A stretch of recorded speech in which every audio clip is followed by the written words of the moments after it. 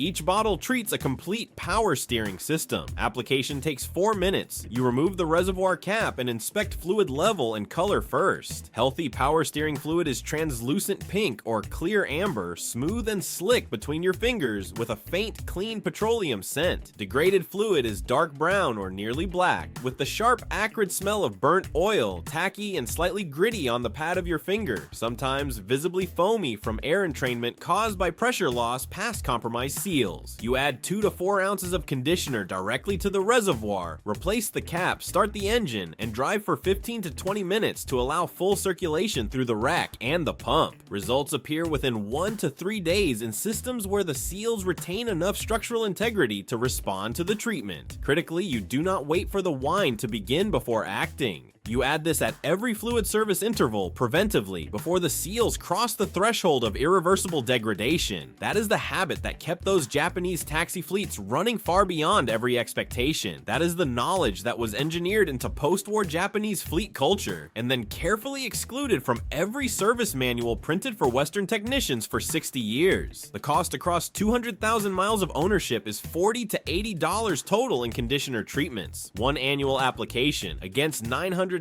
for a single rack replacement, plus the $150 flush that preceded the diagnosis and accelerated the failure it claimed to prevent. The arithmetic is not a close comparison. The global power steering repair segment collects billions annually in North America, precisely because the $40 lifetime solution was never placed in front of the 99% of drivers who needed it. Every fleet log, every chemical specification sheet, every mileage record from a high mileage Japanese vehicle community points the same direction. The industry pointed you the other way for decades, and it collected the difference.